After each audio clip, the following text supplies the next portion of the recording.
لا إله إلا الله لا إله إلا الله لا إله نحمده ونصلي على رسوله الكريم أما بعد فأعوذ بالله من الشيطان الرجيم بسم الله الرحمن الرحيم يا أيها الناس إنا خلقناكم من ذكر وأنثى وجعلناكم شعوبا وقبائل لتعارفوا إن أكرمكم عند الله أتقاكم إن الله عليم خبير سبحان ربك رب العزة عما يصفون وسلام على المرسلين والحمد لله رب العالمين اللهم صل على سيدنا ومولانا محمد وعلى آل سيدنا ومولانا محمد وبارك وسلم۔ میرے انتہائی واجب الاحترام مسلمان بھائیوں، دوستوں، بزرگوں، سورۃ الحجرات کی آیت نمبر 13 آپ حضرات کے سامنے تلاوت کی ہے۔ اس آیت کریمہ میں اللہ رب العالمین نے مساوات کا عظیم اصول بیان فرمایا ہے۔ قرآن کریم کی آیات ہوں یا نبی کریم صلی اللہ علیہ وسلم کی مبارک تعلیمات ہوں، انسان کو اس بات کی تعلیم دی گئی ہے کہ اے دنیا بھر کے انسان، تم نے آپس میں پیار اور محبت کے ساتھ زندگی گزارنی ہے۔ چنانچہ قرآن کریم کے اندر اللہ رب العالمین کا مبارک ارشاد ہے، انما المؤمنون اخوہ، کہ تمام مسلمان آپس میں بھائی بھائی ہیں۔ اسی طرح نبی کریم صلی اللہ علیہ وسلم کا مبارک ارشاد ہے کہ کامل ایمان والا وہ شخص ہے کہ جو چیز اپنے لیے پسند کرے تو دوسرے مسلمان کے لیے بھی پسند کرے، اور جو چیز اسے اپنے لیے ناپسندیدہ ہو تو اس چیز کو دوسرے کے لیے بھی ناپسند کرے۔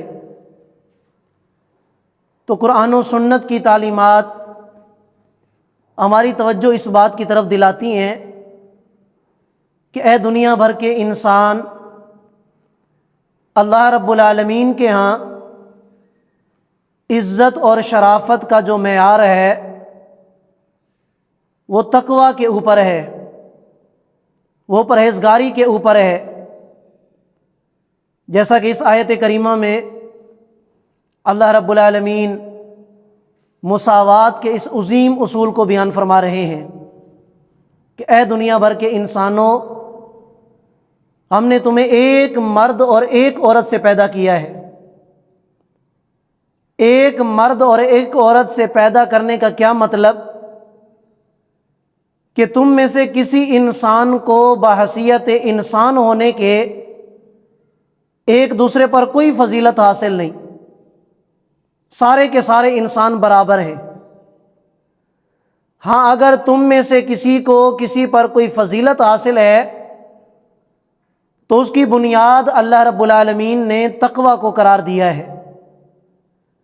جو تم میں متقی زیادہ ہوگا اللہ تعالیٰ کے ہاں اس کی عزت زیادہ ہوگی، جو تم میں پرہیزگار زیادہ ہوگا اللہ تعالیٰ کے ہاں اس کا مقام اور مرتبہ اتنا زیادہ بلند ہوگا۔ یہ تو سورۃ الحجرات کی آیت نمبر 13 ہے، اور اس میں اللہ رب العالمین نے اس عظیم اصول کا بیان فرمایا۔ اس سے ماقبل میں 2 آیات کریمہ کہ جن میں اللہ رب العالمین نے 6 چیزوں کا ذکر فرمایا ہے،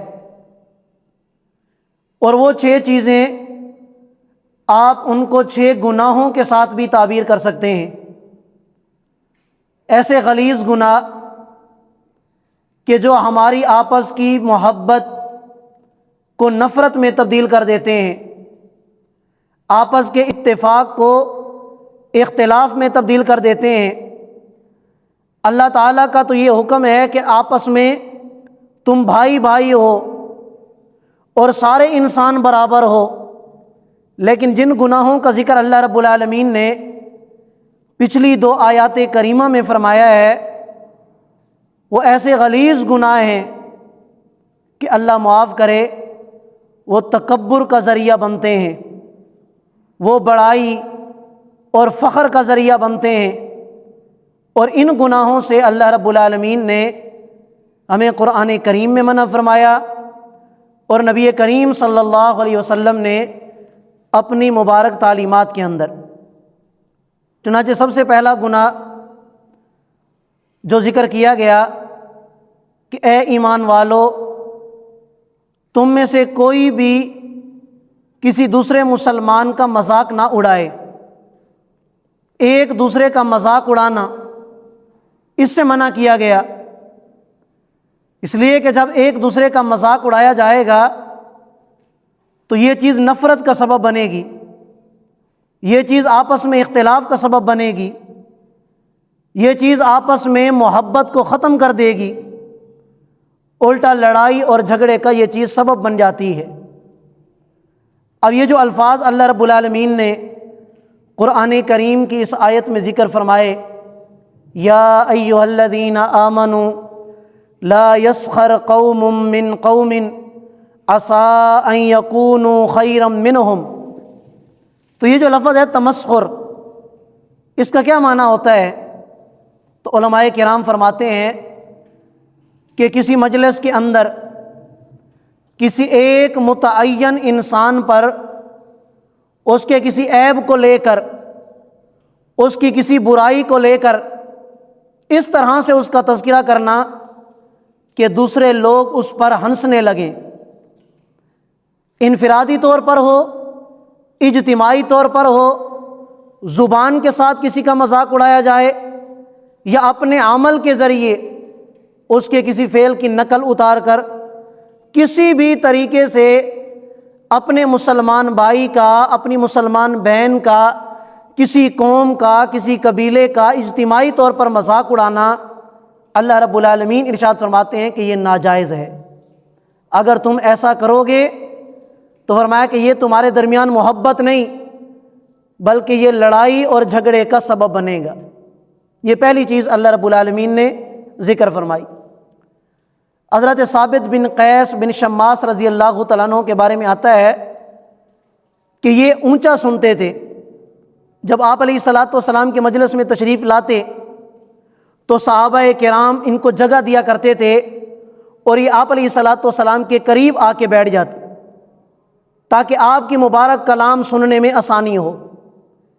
ایک دن یہ دیر سے پہنچے، صحابہ کرام کا مجمع تھا، تو حضرت ثابت رضی اللہ تعالیٰ عنہ نے جب مجلس میں داخل ہوئے تو ایک ایک کو کہنے لگے مجھے جگہ دو۔ صحابہ کرام نے جگہ دی۔ اب ایک آدمی کا فاصلہ تھا، جب اس آدمی کو کہا کہ جگہ دو تو اس آدمی نے غصے میں کہا کہ آپ کو جگہ مل گئی، آپ یہاں بیٹھ جائیں۔ تو حضرت ثابت رضی اللہ تعالیٰ عنہ اسی جگہ بیٹھ گئے۔ جب روشنی ہو گئی تو پیچھے سے اس کے کندھے کو دبایا اور فرمایا کہ تم کون ہو؟ تو اس نے بتایا کہ میں فلاں ہوں۔ تو حضرت ثابت رضی اللہ تعالیٰ عنہ نے ان کو یہ کہا کہ او فلانی کے لڑکے، او فلانی کے بیٹے۔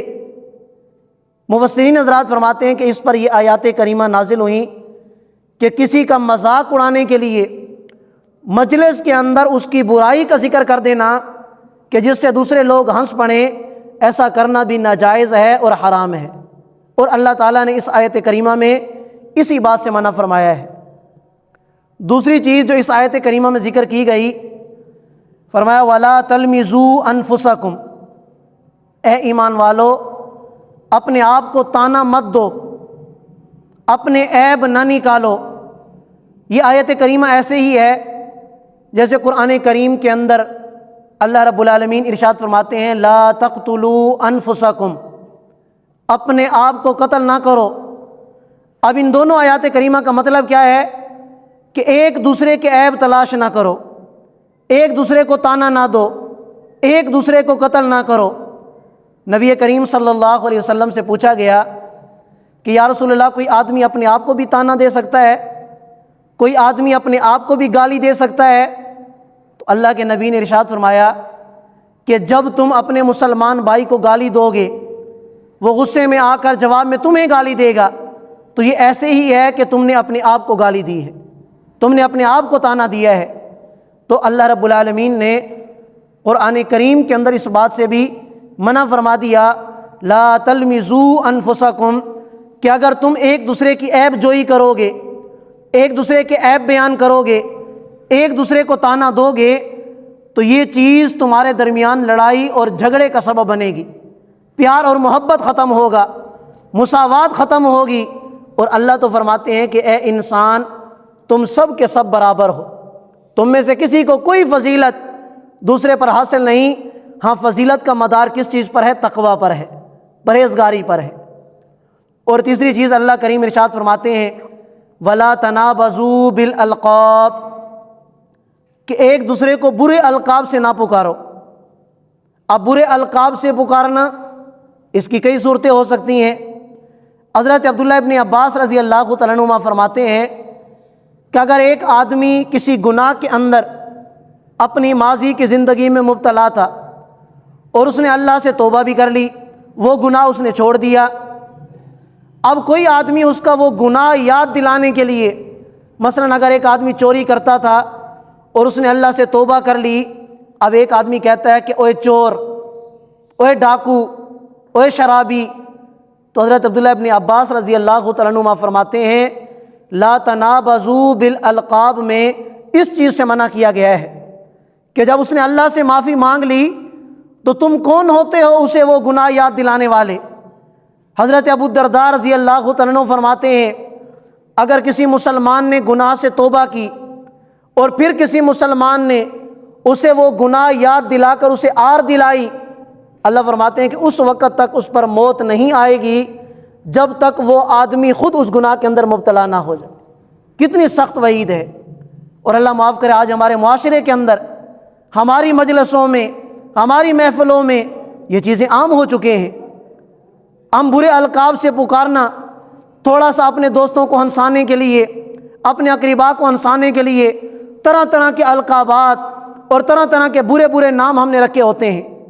حضرت عبداللہ ابن عباس رضی اللہ تعالیٰ عنہما فرماتے ہیں کہ یہ آیت کریمہ ہمارے بارے میں نازل ہوئی ہے کہ جب نبی علیہ الصلاۃ والسلام مدینہ طیبہ میں تشریف لائے تو ہم میں سے اکثر جو مسلمان تھے ان کے تین نام ہم نے رکھے ہوئے تھے۔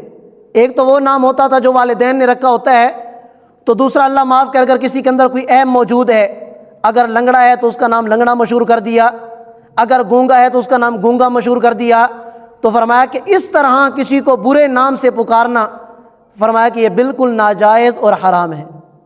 جو نام والدین نے اس کا رکھا ہے، والدین کو چاہیے کہ اپنی اولاد کا نام ایسا رکھیں جو قرآن و سنت کے مطابق ہو، با معنی نام ہو، اور باقی مسلمانوں کو چاہیے کہ پھر وہ اسی نام کے ساتھ اس کو پکاریں، اس کے نام کو بگاڑنے کی یا برا لقب رکھنے کی ان کو اجازت نہیں ہے۔ ہاں، یہ نبی کریم صلی اللہ علیہ وسلم کی مبارک سنت ہے کہ اچھے القاب کے ساتھ پکارا جائے۔ حضرت ابوبکر صدیق رضی اللہ تعالیٰ عنہ کا لقب کیا تھا؟ عتیق۔ حضرت عمر فاروق رضی اللہ تعالیٰ عنہ کا لقب کیا تھا؟ فاروق۔ حضرت عثمان رضی اللہ تعالیٰ عنہ کا لقب کیا تھا؟ ذو النورین، غنی۔ تو اس طرح کے جو اچھے القابات ہوں تو نبی علیہ الصلاۃ والسلام کی یہ سنت ہے اچھے القابات کے ساتھ پکارا جائے، پر برے القابات سے پکارنا یہ بالکل ناجائز اور حرام ہے، اور یہ آپس میں پیار اور محبت کو ختم کر کے لڑائی اور جھگڑے کا سبب بن جاتا ہے۔ چوتھی چیز جو اللہ تعالیٰ نے منع فرمایا وہ چیز ہے کہ ایک دوسرے سے بدگمانی نہ کرو۔ بدگمانی سے منع فرما دیا۔ اب یہ ایسی لعنت ہے جو اللہ معاف کرے آج ہمارے معاشرے کے اندر عام ہے۔ اگر میری کسی کے ساتھ ان بن ہو گئی، کسی کے ساتھ تھوڑا بہت اختلاف ہو گیا، اب شیطان ہر وقت میرے دماغ میں یہ وسوسہ ڈالتا ہے کہ یہ فلاں تو ہر وقت تجھے نقصان پہنچانے میں لگا ہے۔ اب اس بیچارے کو پتہ نہیں ہوگا، میں اس کی حرکت کو بھی نوٹ کروں گا، اس کے اقوال کو بھی نوٹ کروں گا، اس کے افعال کو بھی نوٹ کروں گا، اور اپنے ہی دل کے اندر اس پر فتوے لگاتا رہوں گا کہ یہ میرے بارے میں بدگمانی کرتا ہے، یہ مجھے نقصان پہنچانا چاہتا ہے، خام خواہ کی بدگمانی۔ نبی علیہ الصلوۃ والسلام نے ارشاد فرمایا ظن المؤمنین خیرا، اے ایمان والو ایک دوسرے کے ساتھ اچھا گمان رکھا کرو، ایک دوسرے کے ساتھ اچھا گمان کیا کرو۔ اگر تم برا گمان کرو گے تو پھر برا گمان کرنا، اللہ نے قرآن کریم میں ارشاد فرما دیا کہ یہ تمہارے آپس کے پیار اور محبت کو ختم کر کے یہ تمہاری آپس میں لڑائی اور جھگڑے کا سبب بن جائے گا، تو بدگمانی نہیں کرنی۔ پانچویں چیز اللہ رب العالمین ارشاد فرماتے ہیں وَلَا تَجَسَّسُوا، کہ ایک دوسرے کی ٹو میں نہ لگو، تجسس نہ کرو۔ اگر ایک ہمارا بھائی بند کمرے میں بیٹھا ہے، اب ہم کمرے کے دروازے پہ جا کے کان لگا کے کھڑے ہیں کہ یہ اندر کرتا کیا ہے، یہ کیا کرتا ہے، آپ کو کیا کام ہے؟ وہ اندر جو بھی کرے اس کا رب اسے دیکھ رہا ہے۔ اگر وہ اندر بیٹھ کے کوئی گناہ کا کام کرتا ہے، اگر اس کے اندر کوئی عیب ہے تو اللہ تعالیٰ دیکھ رہے ہیں، اللہ اور اس کا معاملہ ہے۔ ہمیں کیا ضرورت ہے کسی کی عیب جوئی کرنے کی، کسی کے عیب کو تلاش کرنے کی؟ اور پھر نبی علیہ الصلوۃ والسلام کا مبارک ارشاد ہمیں اپنے دماغ میں بٹھا لینا چاہیے، دل و دماغ میں اسے جگہ دینی چاہیے۔ فرمایا کہ جو مسلمان اپنے مسلمان بھائی کے عیب تلاش کرنے میں لگ جاتا ہے تو یاد رکھنا کہ اللہ تعالیٰ پھر ایسے مسلمان کے عیب تلاش کرنے میں لگ جاتے ہیں، اور اللہ جس کے عیب تلاش کرنے میں لگ جائیں اللہ تعالیٰ پھر اسے اپنے گھر کے اندر ذلیل کر کے رکھ دیتے ہیں۔ کتنا سخت گناہ ہے۔ وَلَا تَجَسَّسُوا، ایک دوسرے کے عیب تلاش نہ کرو، ایک دوسرے کی ٹوہ میں نہ لگو۔ اور چھٹی چیز جس سے اللہ رب العالمین نے ان آیات کریمہ میں منع فرمایا ہے وہ یہ لا یغتب بعضکم بعضا، اے ایمان والو تم ایک دوسرے کی غیبت نہ کیا کرو، ایک دوسرے کی غیبت نہ کیا کرو۔ غیبت کیا ہے؟ خود نبی کریم صلی اللہ علیہ وسلم کا مبارک ارشاد ہے کہ اپنے مسلمان بھائی کا تذکرہ کسی ایسے عیب کے ساتھ کرنا، کسی ایسی برائی کے ساتھ کرنا کہ جب بعد میں اسے پتہ چلے تو وہ اس پر ناگوار گزرے، وہ اس سے ناراض ہو، وہ اس سے اسے تکلیف محسوس ہو، اسے غیبت کہا جاتا ہے۔ صحابی نے سوال کیا یا رسول اللہ اگر وہ عیب اس کے اندر واقعی موجود ہو؟ اللہ کے نبی نے ارشاد فرمایا یہی تو غیبت ہے۔ اگر جو عیب تم نے اس کا بیان کیا ہے اگر وہ عیب اس کے اندر موجود نہیں ہے تو یہ غیبت نہیں، یہ بہتان ہے، اور یہ اس سے بھی بڑا گناہ ہے۔ حضرت انس رضی اللہ تعالیٰ عنہ فرماتے ہیں کہ شب معراج نبی علیہ الصلوۃ والسلام کو جب جہنم کی سیر کرائی گئی، جہنم سے آپ کا گزر ہوا تو آپ علیہ الصلوۃ والسلام ارشاد فرماتے ہیں میرا گزر ایسے لوگوں سے ہوا کہ جن کے ناخن تانبے کے تھے، اور وہ ان تانبے کے ناخن کے ذریعے وہ اپنے چہرے کو نوچ رہے ہیں، اپنے بدن کو نوچ رہے ہیں۔ میں نے جبرائیل امین سے پوچھا جبرائیل امین یہ کون لوگ ہیں؟ تو جواب میں ارشاد فرمایا کہ جناب یہ وہ لوگ ہیں جو دنیا کی زندگی میں اپنے مسلمان بھائی کی، اپنے مسلمانوں کی غیبت کیا کرتے تھے۔ الغیبت اشد من الزنا، غیبت کے بارے میں فرمایا کہ زنا سے بھی زیادہ سخت ہے۔ کسی صحابی نے سوال کیا یا رسول اللہ زنا تو بہت بڑا گناہ ہے، غیبت اس سے سخت کیسے ہے؟ فرمایا کہ اس لیے کہ جب آدمی زنا کرتا ہے اللہ کی بارگاہ میں جا کے توبہ کرتا ہے اللہ معاف فرما دیتے ہیں، لیکن اگر کسی مسلمان بھائی کی غیبت کی اللہ سے معافی مانگو گے اللہ اس وقت تک معاف نہیں کریں گے جب تک وہ معاف نہ کر دے جس کی غیبت کی گئی ہے۔ اسی وجہ سے یہ غیبت زنا سے بھی زیادہ سخت ہے۔ اب آپ اندازہ کریں کہ اگر ہماری محفلوں میں، ہماری مجلسوں میں، ہمارے معاشرے کے اندر یہ جو 6 لعنت والے کام اور یہ 6 غلیظ ترین گناہ اور یہ جو 6 چیزیں ذکر کی گئی ہیں اگر ہمارے معاشرے کے اندر یہ موجود ہوں گی ہمارا کبھی بھی آپس میں پیار اور محبت، اتفاق اور اتحاد قائم نہیں رہ سکتا، بلکہ جو آج ہمارے معاشرے کی اجتماعی صورتحال ہے اللہ معاف کرے ہمارے دلوں میں ایک دوسرے کے لیے نفرت، ایک دوسرے کے لیے بغض، ایک دوسرے کی غیبت کرنا، ایک دوسرے کے لیے بدگمانی کرنا، ایک دوسرے کو نقصان پہنچانے کی ایک دوسرے کی عیب جوئی کرنے کی، ہر قسم کے ہم گناہ میں مبتلا ہیں، تو یہی بات ہے کہ جو نتیجہ آج ہمارے سامنے ہے کہ ہمارا آپس میں اتفاق نہیں ہے، اتحاد نہیں ہے۔ کیوں؟ اس لیے کہ اللہ کریم نے جو اصول بیان فرمائے ہیں ہم نے ان اصولوں کو پڑھا نہیں، اور اگر پڑھا ہے تو سمجھا نہیں، اور اگر سمجھا ہے تو ہمارا ان پر عمل نہیں ہے۔ جب عمل نہیں ہوگا تو نتیجہ کہاں سے نکلے گا؟ جب عمل نہیں ہوگا اللہ کے ان اصولوں پر، جو اصول اللہ نے مساوات کے بیان فرمائے، اتفاق کے بیان فرمائے، پیار اور محبت کے بیان فرمائے، تو پھر محبت کہاں سے پیدا ہوگی؟ اللہ معاف کرے، جو آج صورتحال ہے کہ ہمارے معاشرے کے اندر یہ ناچاکیاں، آپس کے لڑائی جھگڑے زیادہ ہیں، ان کی بنیاد یہ 6 گناہ ہیں جن کا ذکر اللہ کریم نے ان آیات کریمہ میں فرمایا ہے۔ ہر مسلمان کو چاہیے کہ وہ کسی مسلمان کو اپنے سے کم تر نہ سمجھے، حقیر نہ سمجھے، ہر مسلمان اپنے سے دوسرے مسلمان کو افضل سمجھے، اس لیے کہ ہمیں کوئی پتہ نہیں، ہم کسی کی ظاہری صورتحال کو دیکھ کر یہ فتویٰ نہیں لگا سکتے کہ یہ ہم سے برا ہے۔ ہو سکتا ہے کہ دینی اعتبار سے، تقویٰ کے اعتبار سے، پرہیزگاری کے اعتبار سے وہ ہم سے بھی بڑھ کر ہو۔ ظاہری صورتحال، اگر اس کے کپڑے گندے ہیں، اگر اس کا جو لہجہ ہے، صورتحال ہے وہ اگر گندی ہے، شکل اس کی خراب ہے، ہماری شکل بظاہر اچھی ہے، لباس ہمارا اچھا ہے، تو ہم یہ نہ سمجھیں کہ ہم اس سے بڑھ کر ہیں۔ نہیں، اللہ کے نبی نے ارشاد فرمایا کہ بعض دفعہ آدمی کسی دوسرے مسلمان کی ظاہری صورتحال کو دیکھ کر فتویٰ تو لگا دیتا ہے، لیکن حقیقت حال یہ ہوتی ہے کہ اگر وہ اللہ کی قسم اٹھا کر اللہ کی بارگاہ میں کوئی دعا کر دے، اللہ تعالیٰ اس کو جھوٹا نہیں کرتے بلکہ اس کی بات کو سچا کر کے دکھا دیتے ہیں کہ اللہ کے ہاں اس کا مقام اتنا بڑا ہوتا ہے، اللہ کے ہاں اس کا مقام اور مرتبہ اتنا ہوتا ہے کہ پھر اللہ تعالیٰ اس کی بات کو جھوٹا ثابت نہیں کرتے۔ تو قرآن کریم کی اس مبارک صورت میں، یعنی سورۃ الحجرات کے اندر، آداب معاشرت اور اپنے معاشرے کے اندر اتفاق اور اتحاد پیدا کرنے کے لیے جو اصول بیان کیے گئے، اللہ رب العالمین کی بارگاہ میں دعا گو ہوں کہ اللہ تعالی ہم سب مسلمانوں کو سمجھنے اور ان پر عمل کرنے کی توفیق عطا فرما دیں۔ وآخر دعوانا ان الحمد للہ رب العالمین۔ جزاکم اللہ خیرا۔